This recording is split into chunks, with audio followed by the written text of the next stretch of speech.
Hello, എല്ലാവർക്കും സ്വാഗതം.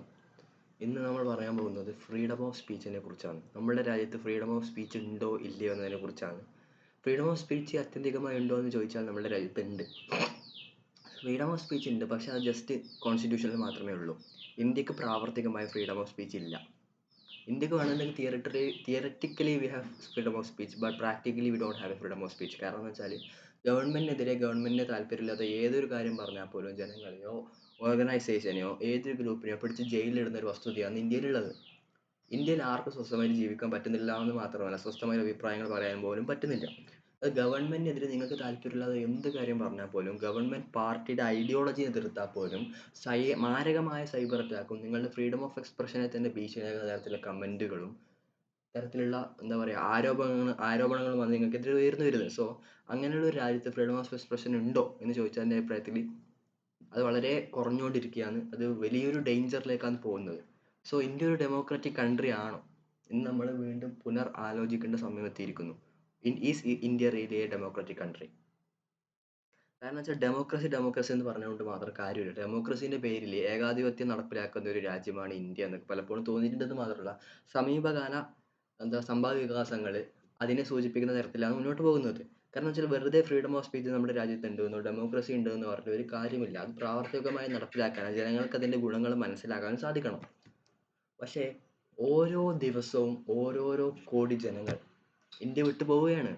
ദേ don't want to live in India. മനസ്സിലായി? Nobody wants to live in India. So അങ്ങനെയുള്ള ഒരു രാജ്യത്ത് എന്ത് ഫ്രീഡം ഓഫ് എക്സ്പ്രഷൻ? അതായത് ഫസ്റ്റ് ഓഫ് ഓൾ നമ്മൾ ഈ രാജ്യത്തിൻ്റെ ബേസിക് ഇൻഫ്രാസ്ട്രക്ചർ നോക്കണം. പക്ഷേ അതായത് നമ്മൾ എത്രയോ ടാക്സ് നമ്മൾ ഗവൺമെൻറ് കൊടുക്കുന്നുണ്ട്. പക്ഷേ ഈ ടാക്സ് മണിയിൽ എവിടേക്കാണ് പോകുന്നത്? ഗവൺമെൻറ് അത് കൃത്യമായി യൂട്ടിലൈസ് ചെയ്യുന്നുണ്ടോ? അല്ലെ വല്ല കറപ്ഷൻ നടക്കുന്നുണ്ടോ? നീ ആലോചിച്ച് നോക്ക്, നമ്മൾ പല രാജ്യങ്ങളിൽ പോയാലും, പുറത്തുള്ള പല രാജ്യങ്ങളിൽ പോയാലും അവിടെയുള്ള ആ സിറ്റിയുടെ പ്ലാനിങ്, ബേസിക് ഇൻഫ്രാസ്ട്രക്ചർ, റോഡ് ഫെസിലിറ്റീസും മറ്റെല്ലാ ഫെസിലിറ്റീസ് നോക്കിയാൽ പോലും നമുക്ക് ആ രാജ്യത്തിൻ്റെ എന്താ പറയുക വെൽ-ബീയിങ് നമുക്ക് മനസ്സിലാക്കാൻ പറ്റും. പക്ഷേ ഇന്ത്യയിൽ ഇത്രയും കോടി ജനങ്ങൾ ഉണ്ടായിട്ടും, ഇത്രയും വലിയൊരു ടാക്സ് പേയിങ് രാജ്യമായിട്ട് ഇന്ത്യ മാറിയിട്ടും, ഗവൺമെൻറ്റിന് വേണ്ടിയിട്ട് ജനങ്ങൾ അത്രയധികം പണം കൊടുക്കുന്നുണ്ടെങ്കിൽ പോലും എവിടേക്കാണ് ഈ പണം ചെല്ലുന്നത്? എന്തുകൊണ്ടാണ് പ്രൊജക്ട്സിലേക്കൊന്നും ഇംപ്ലിമെൻറ്റ് ചെയ്യാത്തത്? That's a big question.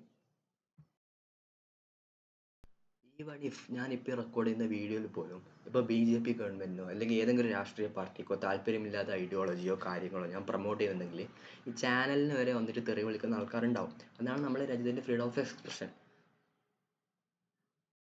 നമ്മളെപ്പോഴും കോൺസെൻട്രേറ്റ് ഏതെങ്കിലും ഒരു പൊളിറ്റിക്കൽ പാർട്ടിയോടോ ഐഡിയോളജിയോടോ നിലനിൽക്കണമെന്നുള്ള ഒരു എന്താ പറയുക, എന്തോ ഒരു ബോധം ജനങ്ങൾക്കിടയിലുണ്ട്. കാരണം വെച്ചാൽ സേഫ് ഗെയിമാണ് എല്ലാവരും കളിക്കുന്നത് ഇന്ത്യയിൽ.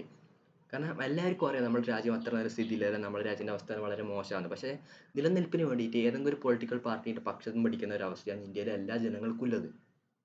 അതുകൊണ്ട് തന്നെ ഇത് വളരെ ഭീമാകരമായ ഒരു പോളറൈസിങ്ങിലേക്കാണ് നയിക്കുന്നത്.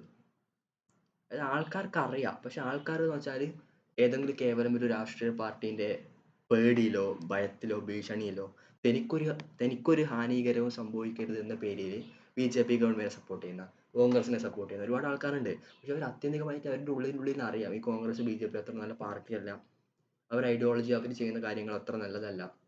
എന്നാൽ പോലും ഒരു സേഫ് ഗെയിം കിട്ടാൻ വേണ്ടിയിട്ട്, ഒരു പൊളിറ്റിക്കൽ സപ്പോർട്ട് കിട്ടാൻ വേണ്ടിയിട്ട് പലരും പല പൊളിറ്റിക്കൽ പാർട്ടിയെ സപ്പോർട്ട് ചെയ്യുന്നത് ഞാൻ കണ്ടിട്ടുണ്ട്. അത് അവർക്ക് സപ്പോർട്ട് ചെയ്യണം എന്നുള്ള ഒരു ഇതിന് വേണ്ടിയിട്ടല്ല അവർ സപ്പോർട്ട് ചെയ്യുന്നത്, അവർ സേഫ് ഗെയിം കളിക്കുകയാണ്. അതാണ് പ്രശ്നം ഇന്ത്യയിൽ. സ്വന്തമായിട്ട് കാര്യങ്ങൾ മനസ്സിലാക്കാനോ വിശകലനം ചെയ്യാനോ ഒരു സമൂഹവും ഇന്ത്യയിലില്ല. മനസ്സിലായില്ലേ? India is completely polarising as A nation. ഇത് എത്രയും പെട്ടെന്ന് അഡ്രസ്സ് ചെയ്യപ്പെടേണ്ട ഒരു വിഷയമാണ്. കാരണം എന്ന് വെച്ചാൽ ഇഫ് നോട്ട് അവർ നമ്മുടെ രാജ്യത്തിൻ്റെ അവസ്ഥ എന്താണെന്ന് നമുക്ക് പറയാൻ പറ്റില്ല. കാരണം അതിൽ സംഭവ വികാസങ്ങൾ വളരെ മോശമാണ്. കാരണം ഒരു കോമഡി പറഞ്ഞതിന് ഒരു ജയിലിലിടുന്ന അവസ്ഥയിലേക്ക് ഇന്ത്യയിലെത്തി. സിനിമകളെ പോലും സെൻസർ ചെയ്യുന്നുണ്ട്. മനസ്സിലായില്ലേ? ഗവൺമെൻറ് പ്രൊപ്പഗൻഡ ഫിലിംസ് സൈഡിലൂടെ വേണ്ട വിധത്തിൽ അവർ തോന്നിയ പോലെ അടിച്ചു വിടും. അതിനൊന്നും യാതൊരു പ്രശ്നവുമില്ല. അതിനവർ പ്രൊമോട്ട് ചെയ്യുകയാണ് ചെയ്യുന്നത്. പക്ഷെ ഗവൺമെൻറ്റിന് താല്പര്യമില്ലാത്ത, ഗവൺമെൻറ്റിൻ്റെ എന്താ പറയുക, ഗവൺമെൻറ്റിൻ്റെ ഐഡിയോളജിയോ ഗവൺമെൻറ്റിൻ്റെ എന്താ പറയുക അസിസ്റ്റത്തെ പൊളിക്കുന്ന എന്തെങ്കിലും ഒരു മൂവിയോ എന്തെങ്കിലും ഒരു സാധനം, എന്തെങ്കിലും ഒരു മോഡ് ഓഫ് എക്സ്പ്രഷൻ എവിടെയെങ്കിലും എക്സ്പ്രസ് ചെയ്യപ്പെട്ടിട്ടുണ്ടെങ്കിൽ അതിനെ തടയുക എന്ന് പറയുന്ന ഒരു പ്രവണതയാണ് ഇന്ത്യയിലുള്ളത്. സോ അങ്ങനെയുള്ള രാജ്യത്ത് എന്ത് തരം ഫ്രീഡം ഓഫ് എക്സ്പ്രഷൻ അല്ലെങ്കിൽ എന്ത് തരം ഡെമോക്രസിയാണുള്ളത്? അത് നമ്മൾ മനസ്സിലാക്കേണ്ടിയിരിക്കുന്നു. That's it. Thank U.